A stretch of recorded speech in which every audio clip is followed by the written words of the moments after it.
Welcome to the Nevis newscast for Tuesday, November 3rd, 2020. I am Bronte Swanston Hendrickson. One bill is expected to be introduced and have its first reading when the Nevis Island Assembly meets in chambers at Hamilton House on Thursday, November 5th, 2020. The order paper circulated on November 3rd, 2020 by Ms. Myra Williams, Clerk of the Assembly, is indicating that Honorable Mark Brantley, Premier of Nevis and Minister of Finance, will seek leave to introduce and have read a first time the Nevis Trust and Corporate Service Providers Bill 2020. A bill to provide for the licensing and supervision of corporate services, business and trust business, and for matters incidental or auxiliary thereto. Prior to the introduction of the bill, the Assembly will commence with the formal entry of Honorable Farrell Smithen, President of the Nevis Island Assembly, followed by prayers and a motion for the approval of the order paper as circulated. Then will come messages from Her Honor Hailita Liburd, Deputy Governor General of Nevis, announcements by the President, and papers to be laid. Statements by ministers will follow, then personal explanations will lead to introduction of the bill, after which the sitting will be adjourned. Thursday's sitting will be broadcast live from 10 a.m. on Nevis Television, NTV Channel 99, NevisTVOnline.com, NTV Go app, Nevis Television Facebook page, and Nevis Newscast YouTube channel. We have had confirmed cases of fish poisoning reported from the Alexandra Hospital.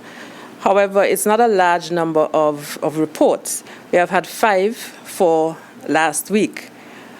What we're doing now is to determine, what's the cause, if there is a link to any particular source. And once we have done that investigation, then we'll be able to say for sure if there's a particular site that fishermen, for example, should not fish. Medical Officer of Health Dr. Judy Nisbett, speaking about the recent cases of fish poisoning reported on the island of Nevis. Dr. Nisbett was answering a question posed by a media house at the COVID-19 EOC briefing held on Monday, November 2nd, 2020. Meantime, the Department of Fisheries and Marine Resources is currently investigating reports of fish poisoning in St. Kitts, particularly at the Bastille Fisheries Complex. In this regard, the department has suspended its fresh fish program until the source of the alleged poisoning is discovered.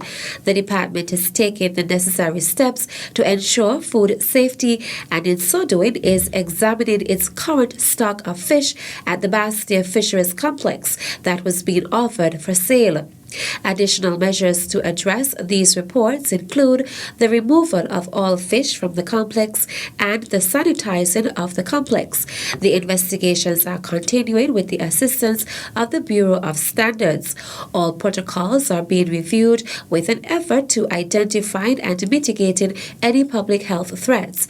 The department wishes to advise all concerned that if an illness is suspected related to be fish poisoning, medical care should be sought immediately, and public health authorities should be notified. The Fisheries and Marine Resources Departments wish to thank the fishermen, other suppliers and partners, and members of the general public for their assistance and patience, and for their efforts in helping to address these concerns. Work which has commenced on the installation and commissioning of a water filtration system at Hamilton is nearing completion.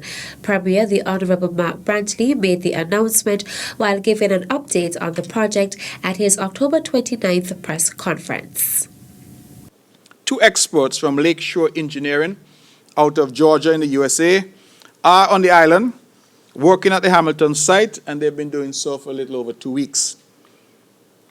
Another expert from a company called Adage Technologies, also out of Georgia, is currently in his last week of quarantine at the Wally Beach Resort.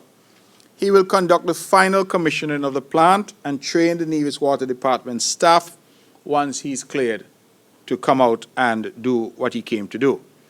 We want to thank, of course, these two experts who have come and traveled to see us and to perform this important work, even under the circumstances of COVID. We also express thanks and commend the Nevis Integrated Water Resource Management Unit, the Nevis Water Department management and staff, especially the production team, and also the utility companies of Nevlik and Flow, and the Ministry of Water Services for the tremendous preparatory work at Hamilton Reservoir site and the Hamilton well to realize this approach to bringing more water into our system very shortly. The well in Hamilton with high producing water yields was drilled some years ago, but the quality of the water did not meet the requirement of the World Health Organization and was deemed unfit for human consumption due to the high levels of manganese. The Premier pointed out that the project is geared towards harnessing the water and making it available for the people of Nevis. We are going to treat that water through a sophisticated water filtration system to bring it to international standards. And then that water will come into our water supply system. And that will add a tremendous amount of water to our availability on the island. And of course, now we're getting a lot of rain, so water is not so much of an issue.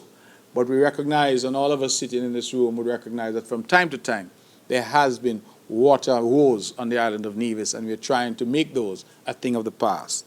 So I congratulate again Minister Brand and his team. I think that is a tremendous step forward. Premier of Nevis, the Honorable Mark Brantley. Still to come. It was a wonderful show today here of the local talent, local kitchen talent, and they all tasted phenomenal.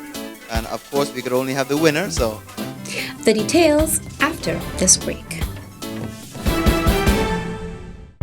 At a loss as to what's going on in Nevis? Tune into NNC on NTV. Don't worry if you don't have cable either. NNC will bring the news to you wherever you are.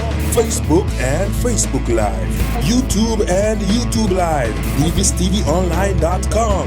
Roku app, NTV mobile app, Smart TV, Apple TV, and any other IPTV platforms. NNC.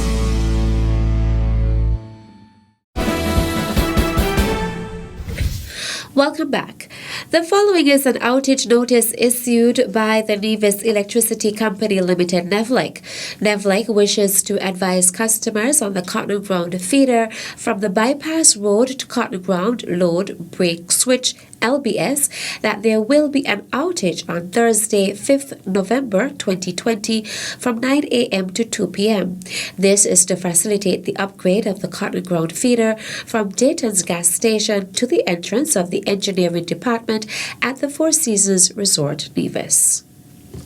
it was a wonderful show today here of the local talent, local kitchen talent, and they all tasted phenomenal. And of course, we could only have the winner. So Food and nutrition specialist Chef Michael Henville, as well as Eutha Thompson and Clara Smithen of Banscott, were the judges of the Department of Community Development's Bread Food Dish Competition on October 31st. This year, the festival took the form of a contest challenging Banscott villagers to create a breadfruit-inspired culinary delight to be judged for presentation, originality, and taste. The 4 entries were breadfruit cream pie, breadfruit sticks, breadfruit balls, and breadfruit pineapple mistake. Breadfruit sticks. She won 3rd prize. 2nd place, Bianca's breadfruit cream pie. Give it up for Bianca and give it up for. And the 1st place goes to Hillarine, breadfruit balls. The 3rd place, she gets $200. The 2nd place, $300, and the 1st place gets $500. Compliments all our sponsors and the department. Here's our winner. Thank you very much. The prizes for the winners were sponsored by the Ministry of Tourism, the Banscott Development Team, and the Department of Community Development. Minister of Community Development, the Honorable Eric Evelyn, commended the department and its partners for organizing a festival of this nature. I am happy that persons in the community would now have been able to use the breadfruit in so many different styles, and it shows how versatile the breadfruit is. So many things could be made from it. And I really think that persons in Nevis need to utilize the breadfruit more. This is a great opportunity for persons in Barnesgut and probably in the surrounding areas to show off their culinary skills. And I want to congratulate the winners of the competition. And I would hope that next year, I hope that this would generate a lot more interest, and next year we could have it spread, and that person not only from Barnesgut but from people island-wide can take part in this competition, generate more interest, and get more young people in particular to consume the breadfruit. Samples of a host of breadfruit-inspired dishes were also on sale. And that's it for this edition of the Nevis Newscast. On behalf of all of us here at the Department of Information, I am Bronte Swanston Hendrickson. Thank you for viewing.